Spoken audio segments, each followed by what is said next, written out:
Welcome to Resume Building for 2020. My name is Brenda Guerrero, and I'm going to be going over the resume tips for young applicants. So like I mentioned, my name is Brenda Guerrero, and I'm a Youth Case Manager Supervisor for the Y Achievers Program at the Valley of the Sun YMCA. I have 8 years of experience in the nonprofit industry and working with the youth population. And I have over 16 years of supervisory experience. So let's go ahead and begin.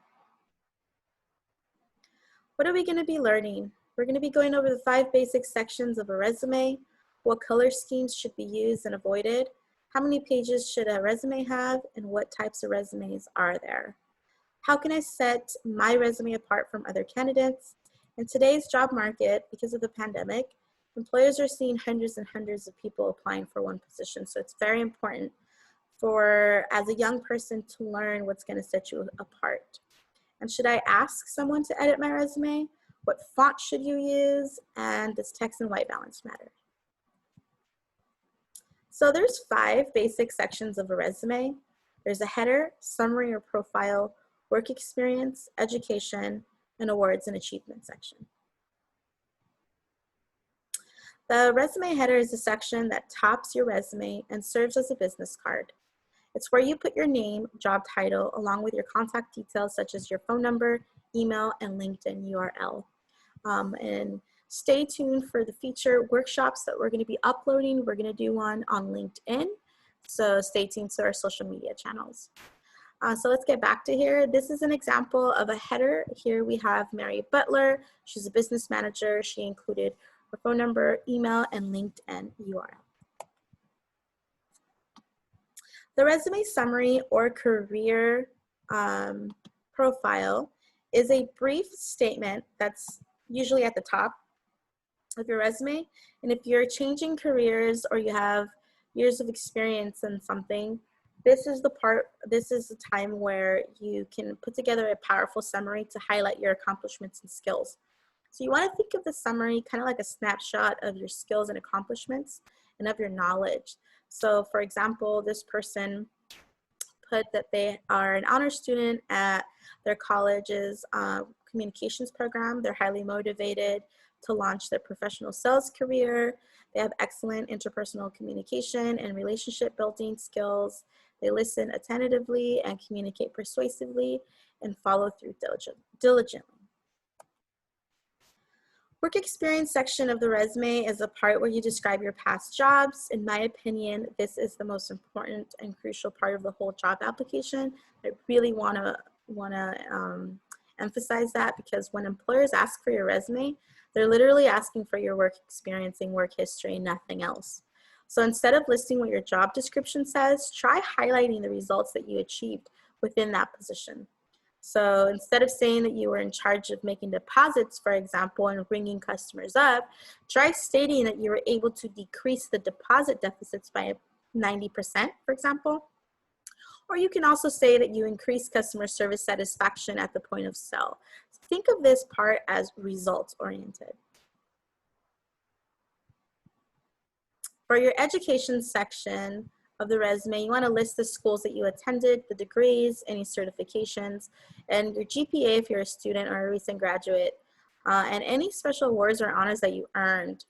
Start with your most recent ones. So in my example that I included here, this individual has a babysitting resume, and she took a lifeguard with CPR certification at the American Red Cross in 2018, and then she put the high school diploma attainment in 2017 because that was older. So you want to put the newest one on top.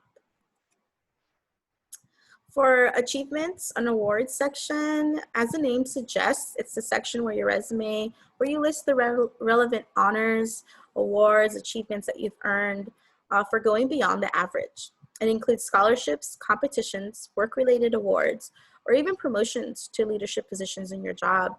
So as an example, I included here, this individual got an award for Employee of the Month, and then they completed a major project within budget and ahead of schedule. And for leadership, they were nominated as a project manager on numerous occasions, and they were elected business representative for finance and accounting.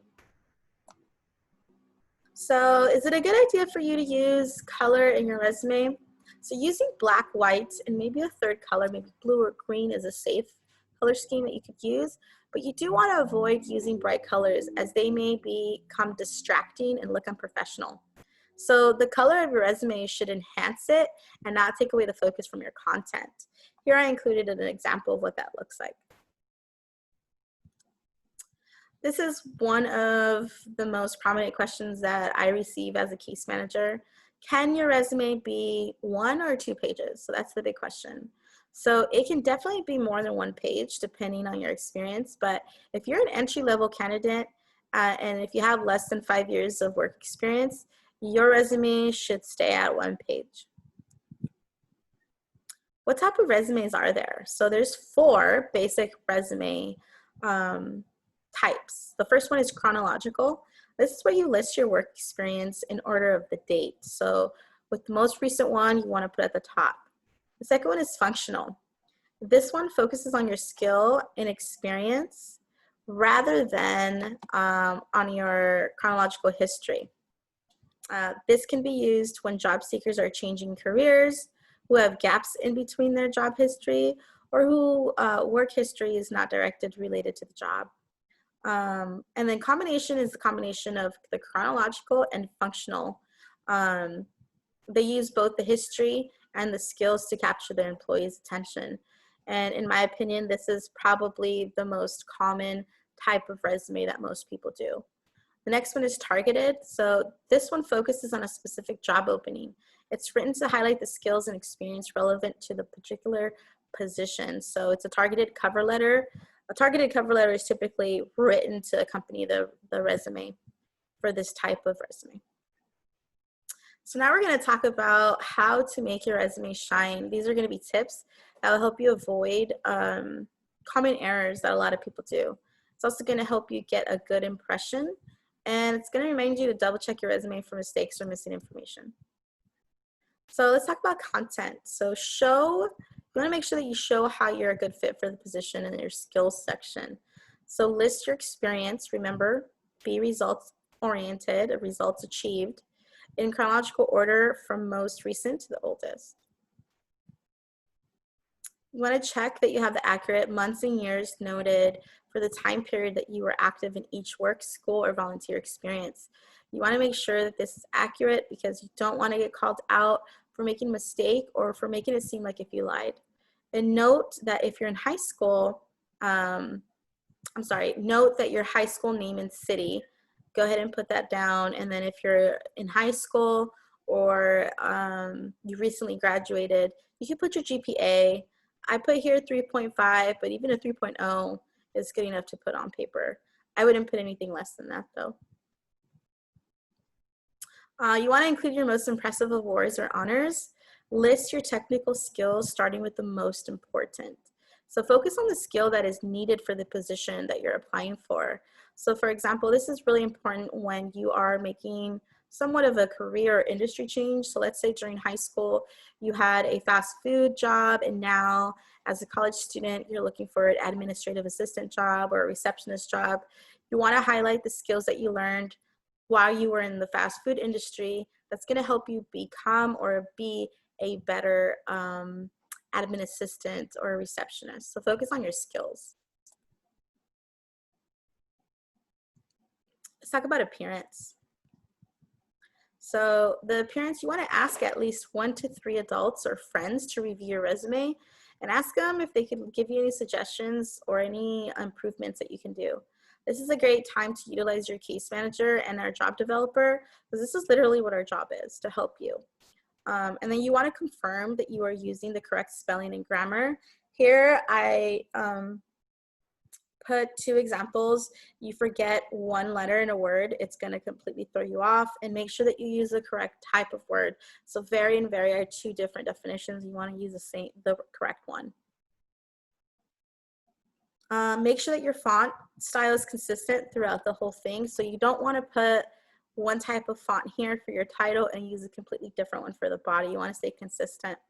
Times Roman is old, guys. Do not use that one. Instead, you can use Calibri.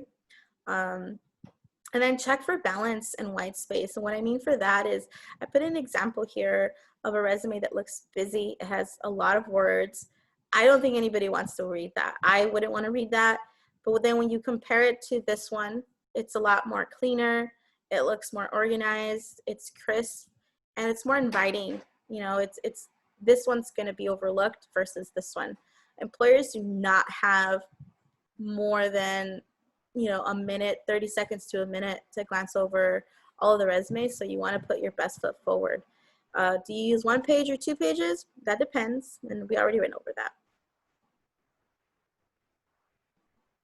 So your contact information, you want to use your first and last name at the top of the resume. You want to use a professional sounding email address. Please do not use any inappropriate or slang or any nicknames for your email. And right now the industry is trending. Make sure that you have like a Gmail account. Do not use any Yahoo accounts or Hotmail. Definitely not AOL. I don't know if you know that, but it's really old school.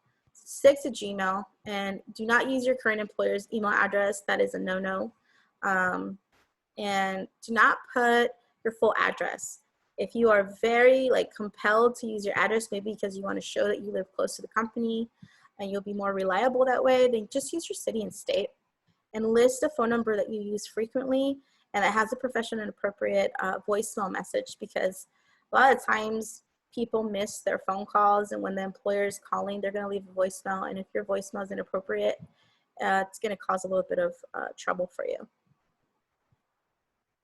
And how to finalize your resume. So once you have everything done and you want to save it, you want to save it as a Word document or as a rich text file format, not as a PDF. And one of the biggest reasons is because for online submission, a lot of employers have old school online systems that just can't read PDFs.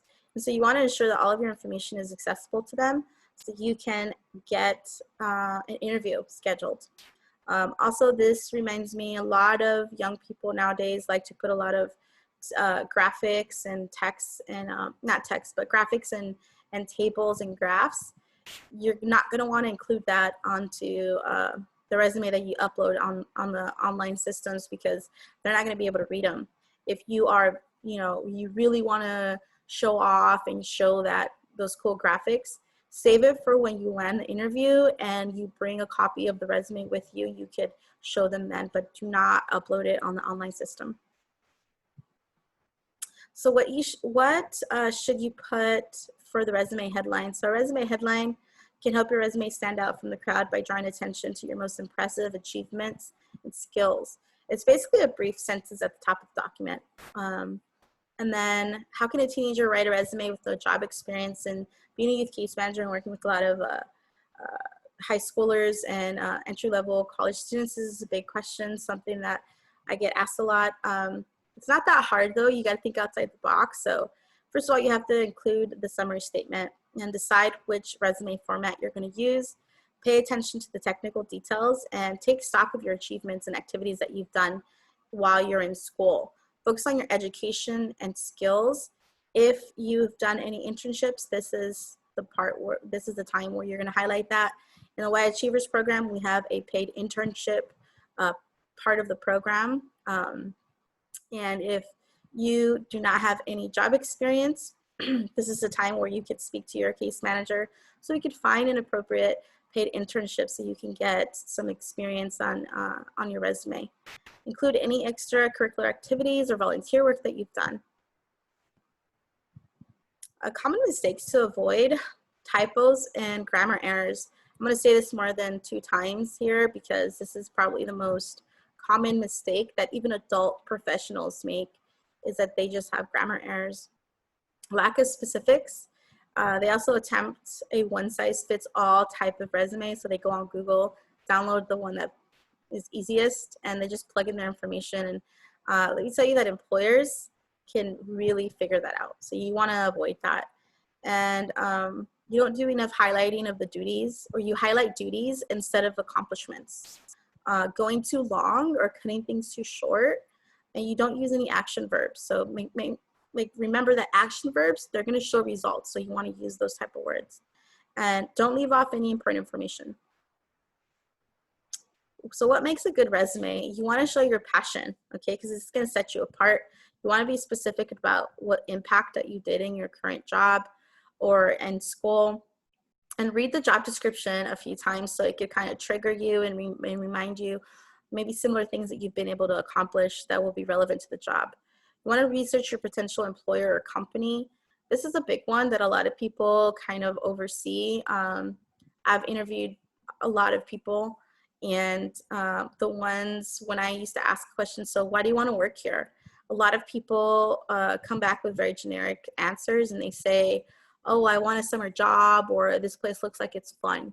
I was never impressed by that question, but definitely by the other candidates that did the research, went online and just read our mission statement, figure out if the company has any philanthropy types of programs, and find out and talk about them, okay? Be confident and make every section count and network.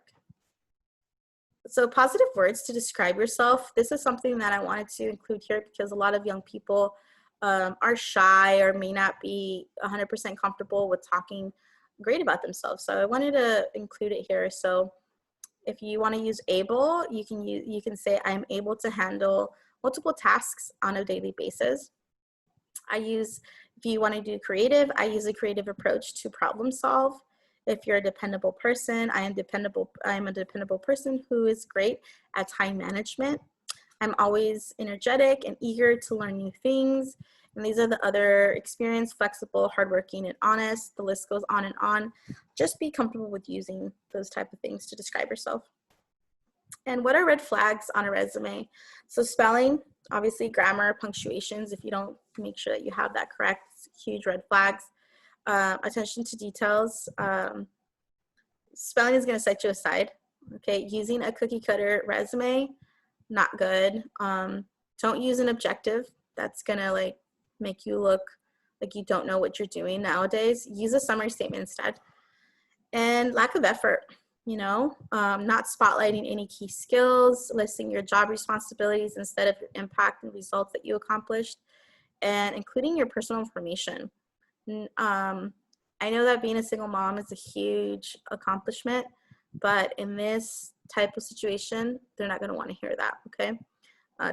If you use your work email, that's a big red flag. Personal pictures, if you make up titles and you lie, or if you include any irrelevant job to your target role. So try to avoid those. More tips. How do you give someone your resume? Let's say you already applied online, but you want to do it in person.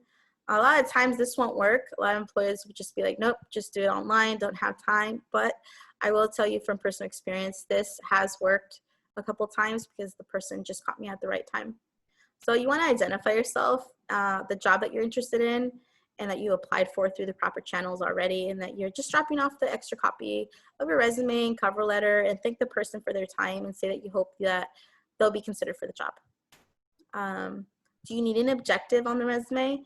And I've touched base with this a few times, but you do not need an objective section in today's job market. If you do include it, it will be seen as an outdated thing by many employers. So use a career statement instead. What are four things a great resume shows? So qualifications, obviously, meeting employers' needs, that you're likable, that you work well with others, and that you appeal to both human and electronic reviews, okay? Do I put my resume in a folder? So your resume is meant to be a marketing document. It's an introduction that will get your foot in the door for a potential interview, okay? So when you bring your resume to an interview, you carry it in a folder to keep it crisp and clean and fresh, and take extra copies just in case the other interviewer or there's another interviewing manager that's present.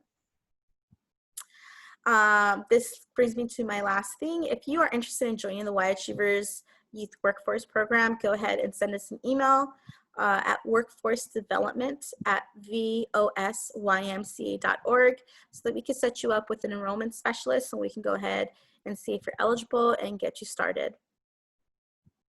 Lastly, good luck. You got this.